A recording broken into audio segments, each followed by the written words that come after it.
grandmother was born in Warsaw, Poland. She survived the ghetto and then the concentration camps. At the end of the war, their camp was liberated by the Red Army, and this is how my grandmother ended up in the Soviet Union. My grandfather was born in a Jewish townlet in the Ukraine, but the war forced him to flee to the east. This is how they both ended up in the Ural, and this is how our family reached this place.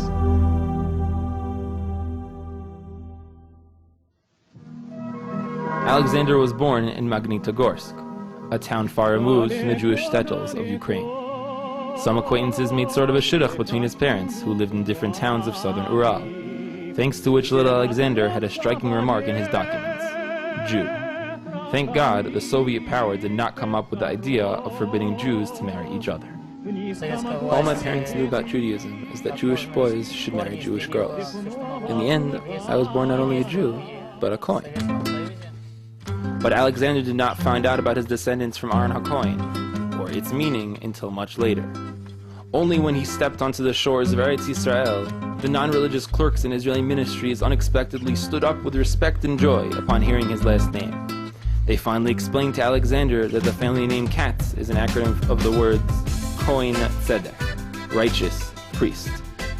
Only then did something Jewish awaken in me. My parents and myself were complete abducted children. There's no better way of putting it. But the Judaism awakened within Alexander only surfaced 10 years later. After serving in the Israeli army and opening his own small business, he suddenly asked himself, what is this Torah that everybody is talking about? He took this question to the internet. For 3 months, I collected evidence on the internet that the Torah is really from Hashem. And only then did I don a yarmulke. Once I just did an online search for a place to learn Talmud, and that led me to the Toldos Yeshurin website. This is how I found my first chavrusa, and my Jewish soul opened up completely. In the Toldos Yeshurin branch of Ashkelon, Alexander was not only provided with his first chavrusa, but also with the opportunity to see the world with Jewish eyes. Very soon, Alexander moved to Jerusalem in order to open up a new page in his life, in the Toldos Yeshurin Yeshiva.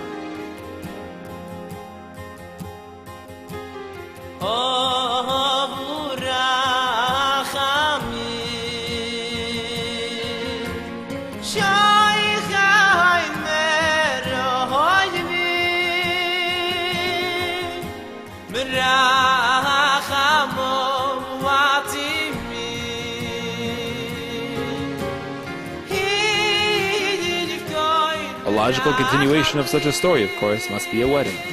But this continuation didn't come easily for Alexander. It is not so easy to find a wife if you are a Baal Tshuva from Russia, especially when you are a Kohen. As was the case with Alexander's parents, it didn't happen without a miracle. For a long time, Alexander scoured all possible shadchanim and almost lost hope. But as it often happens, his fate was waiting for him right around the corner. One of the Avrichim in his yeshiva headed the Shidduch network that had just opened at Toldos Yeshurin. It was he who introduced Alexander to Sar.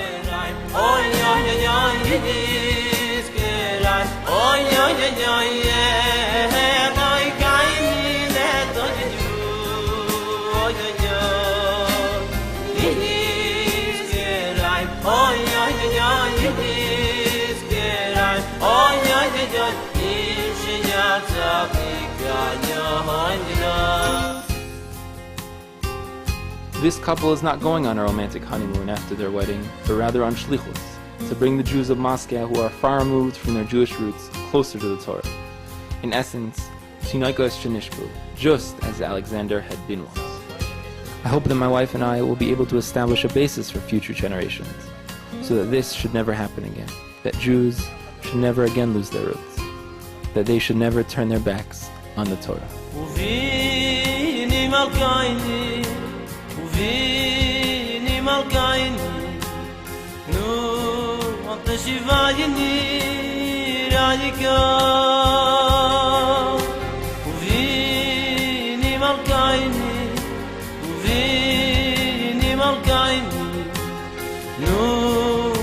Shiva